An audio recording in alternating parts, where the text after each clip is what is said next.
बिस्मिल्लाहिर्रहमानिर्रहीम। अस्सलाम वालेकुम व्यूवर्स। हमने फ़र्स्ट लेक्चर में पढ़ा था कंप्यूटर साइंस का जो न्यू कोर्स है उसका फ़र्स्ट यूनिट था प्रॉब्लम सॉल्विंग। तो वो मैंने इंग्लिश मीडियम में वीडियो अपलोड की थी। अब मैंने सोचा कि उर्दू मीडियम की बुक से भी लेकर ना वीडियो अपलोड कर दूं ताकि स्टूडेंट्स जो उर्दू मीडियम में हैं वो इजीली अंडरस्टैंड कर सके कि बुक में लिखा क्या है। ठीक है स्टूडेंट्स, अब जो है हम अपने फ़र्स्ट यूनिट की तरफ चलते हैं। फ़र्स्ट यूनिट जो है वो है मसाइल को हल करना, मतलब प्रॉब्लम सॉल्विंग। इसमें जो है हम सबसे पहले मसाइल को हल करने से पहले हम ये जान लें कि मसला होता क्या है, मसाइल होते क्या हैं। अगर इसे आम ज़ुबान में देखा जाए तो जब भी हम मसले को सोचते हैं तो हम परेशान हो जाते हैं कि पता नहीं मसला है क्या, मतलब इस सेंस में इसे लिया जाता है, जबकि ऐसा नहीं है। मसला जो है हर वो चीज़ या हर वो काम जिसने अभी हल होना है वो मसला होता है। ठीक है, जैसे आपने पानी पीना है ना, वो भी एक मसला है। अपने स्कूल का होमवर्क करना है, वो भी एक मसला है। ठीक हो गया। आपने खाना बनाना है, वो भी एक मसला है। बहुत से मसाइल का हम मतलब डेली लाइफ में जितने भी काम करते हैं, हम अपनी रोज़मर्रा ज़िंदगी में जितने भी काम करते हैं वो हमारे लिए एक मसला ही है। और जब हम इसे सॉल्व कर लेते हैं, हम इसका मसाइल का हल निकाल लेते हैं तो वो हमारे लिए प्रॉब्लम हो जाती है सॉल्व। अब जो है मसाइल हल करने के मराहल। अब जो है कंप्यूटर की फ़ील्ड में अगर देखा जाए तो मसाइल होते क्या हैं। चूँकि हम कंप्यूटर साइंस की बुक पढ़ रहे हैं तो कंप्यूटर की फ़ील्ड में हम देखेंगे मसाइल क्या हैं। जैसे हमने सॉफ्टवेयर बनाना है कंप्यूटर से, या फिर हमने कंप्यूटर पे बहुत से काम जो हैं वो काम करने हैं, उससे काम करवाने हैं, तो ये हमारे लिए मसले हैं। इनको सॉल्व करने के लिए, इनको हल करने के लिए हम टॉपिक बाय टॉपिक पढ़ें, किस तरह से हल करते हैं और किस तरह से इनका सलूशन निकालते हैं, प्रॉब्लम को कैसे डिफ़ाइन करते हैं, ये सब कुछ हम देखेंगे। अब जो है मसाइल हल करने के मराहल की तरफ आते हैं। मसाइल हल करने के कुछ मराहल हैं, मतलब मराहल से मुराद ये है स्टेप्स हैं जिनको हम फॉलो करते हुए, जिन पर अमल करते हुए हम किसी भी मसले को अच्छे तरीके से हल कर सकते हैं। ठीक है, अब जैसे मसले का तयन करना। अब मसले के तयन से क्या मुराद है? इससे मुराद ये है कि हमने मसला जो है हमारे सामने वो हमने डिफ़ाइन किया हो, हमें डिफ़ाइन किया हो मसला, हमें पता होना चाहिए कि वो है क्या। ठीक है, अब जैसे कि हमने पानी पीना है ना, हमारे सामने एक मसला है, हमने पानी पीना है, तो ये हमारे लिए एक मसला है। अब जो है ना, अब मसला आगे तयन किया ना उसका, तो उससे आगे भी कुछ अब उसने बयान किया। एक वाज़िया मसला में कोई गलत फहमी नहीं होती। अब वाज़िया मसला ये जो है लफ्ज़ ज़ेरे गौर है कि इसको समझने वाला लफ्ज़ है वाज़िया मसला। अब वाज़िया मसले से क्या मुराद है?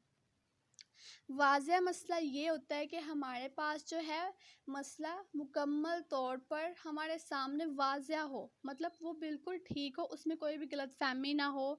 हमें ये ना मसला पड़ता हो कि पता नहीं समझ नहीं आ रही कि मसला है क्या, मतलब हम ये इस सोच में ना पड़ जाएं, बल्कि हमें पता हो कि मसला हमारे सामने है, इसे हमने ये जो है वाज़िया है बिल्कुल। ठीक है, जैसे कि मैंने आपको कहा है क्लास में कि आपने होमवर्क करके लेके आना है, और होमवर्क जो है इतने पेज नंबर से लेके इतने पेज नंबर तक करना है, और जो मैंने होमवर्क है वो कल चेक करना है, और कल से पहले पहले सब ने मतलब कर लेना है होमवर्क। इस तरह ये बिल्कुल वाज़िया मसला है। अब आप घर जाएंगे, घर जाकर बुक खोलेंगे, जो मैंने पेज नंबर हदायत दी होंगी उनको सामने रख कर आप जो है अपना होमवर्क कर लेंगे, आपका मसला हल हो गया। तो वाज़िया मसला था ये। ठीक है, अब जब वाज़ेह मसला होता है ना, उसमें तमाम बुनियादी बातें वाज़ेह तौर पर मुतय्यन की गई होती हैं, और ये वाज़ेह तौर पर मंज़िल रखता है। ये समझने और हल करने में आसान होता है। जैसे मैंने आपको वाज़ेह मसला बता दिया ना, तो ये समझने में भी आसान हुआ और हल करने में भी आसान हुआ। आपने जाके आसानी से इसको समझा कि मिस ने होमवर्क दिया हुआ है, और इसे हल कर लिया। ठीक है, जब एक मसला बयान किया जाता है तो सबसे पहले हमें ये देखना ज़रूरी होता है कि आया कि मसले को वाज़िया तौर पर बयान किया गया है या नहीं। अब देखें, जैसे मैंने आपको वाज़िया तौर पर मसला बयान कर दिया ना, तो आपने इजीली सॉल्व कर लिया, आसानी से हल कर लिया। लेकिन जब हमारे सामने एक मसला आता है, सबसे पहले ये देखना ज़रूरी होता है कि हमने जो है वो हमारे सामने जो मसला है वो वाज़िया तौर पर बयान है या नहीं है। ठीक है, अब अगर वाज़ेह तौर पर मसला बयान ना हो तो हम जो हैं कुछ मराहल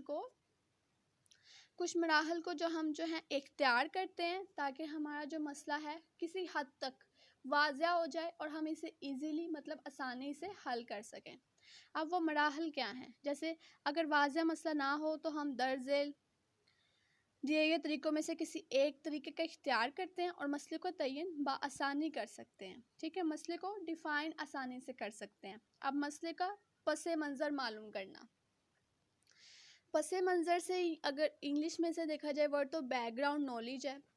पस मंज़र मतलब पीछे वाला जो होता है ना, पस मंज़र पीछे जो मनाज़र हमने देख चुके हैं पहले, तो उसको मालूम करना कि दरअसल वो है क्या। अब देखें, इसकी एग्जांपल इस तरह लेते हैं, मैं आपको क्लास में कहती हूँ आपका टेस्ट है और चैप्टर नंबर 1 का टेस्ट है कंप्यूटर साइंस के।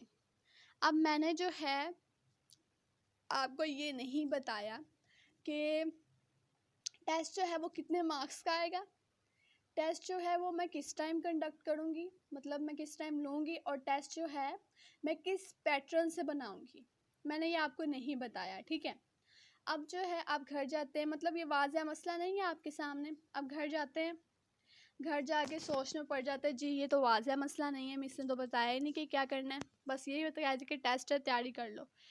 कुछ स्टूडेंट्स होते हैं मतलब एक पैटर्न फॉलो करना पड़ता है टेस्ट को भी प्रिपेयर करने के लिए, टेस्ट को समझने के लिए, टेस्ट को सॉल्व करने के लिए। ठीक है, तो मैं पिछले टेस्ट लिए होते हैं, कुछ स्टूडेंट्स जो होते हैं वो पिछले टेस्ट उठाते हैं, मतलब जो मैंने कुछ दिन पहले लिए होते हैं, तो उनसे आपको पता चल जाता है काफ़ी हद तक कि मिस ने ये पैटर्न दिया था, इतने नंबर का टेस्ट है, तो ये होगी प्रॉब्लम सॉल्व, मतलब किसी हद तक हो गई है।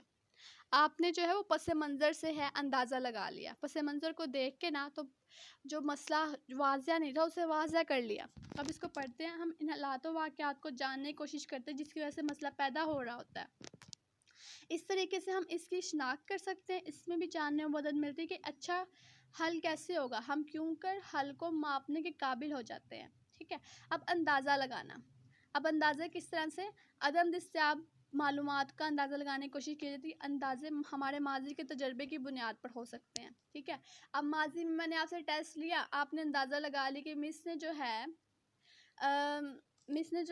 इतने इतने नंबर का टेस्ट दिया था, इतना टाइम दिया था और इस पैटर्न से दिया था, आपने एक अंदाज़ा लगा लिया। ठीक है, अब तस्वीर बनाना, मतलब मसले को हल करने के लिए ना हम तस्वीर का सहारा भी लेते हैं, और याद रखिएगा जो मसला अल्फाज में लिखा होता है उसको हल हम आसानी से नहीं कर पाते, लेकिन जो मसला तस्वीर की शक्ल में होता है हम उसको आसानी से हल कर सकते हैं। ठीक है, इसमें मतलब मुश्किल होती है अल्फाज में हल करने में, लेकिन आसान हो जाता है जब हम तस्वीर बना लेते हैं उस मसले की, इसे डायग्राम कहते हैं। ठीक है, अब जो है ना ये हम एक ही टॉपिक पढ़ेंगे, मतलब 1.1.1 कवर करेंगे आज। नेक्स्ट टॉपिक जितने भी हैं वो इंशाल्लाह आने वाली वीडियोस में कवर करेंगे। अब देखें, क्या आप जानते हैं कि अल्बर्ट आइंस्टाइन ने कहा था मुझे 1 घंटा सियारों को बचाने के लिए दिया जाए तो 49 मिनट मसले की वजाहत और 1 मिनट इसे हल करने पर खर्च करूँगा। मतलब यह है कि अगर हमने मसले को अच्छे से वाज़िया तौर पर अगर हमने डिफ़ाइन कर दिया ना, उसका तयन कर दिया, तो हम उसे चुटकियों में हल कर सकते हैं। ठीक है, अब जो है तस्वीर अल्फाज से कहीं ज़्यादा बोलती हैं, यही जो मैंने ऊपर बताया कि तस्वीर जो है उसको देखकर मसाइल को हल करना थोड़ा डिफ़िकल्ट हो जाता है, थोड़ा मुश्किल हो जाता है, लेकिन इसके बरक्स अगर हम तस्वीर को देखकर मसाइल को हल करें तो ये हमारे लिए आसान रहता है।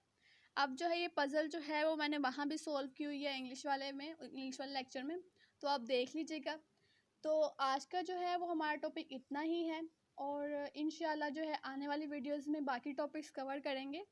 अगर आपको समझ आ गई हो इस टॉपिक की तो अपने दोस्तों के साथ अब ये टॉपिक जो हैं वो ये लेक्चर्स जो हैं जो ज़रूर शेयर किया करें ताकि उनके भी नॉलेज में इजाफ़ा हो, उन्हें भी समझने में आसानी हो। शुक्रिया।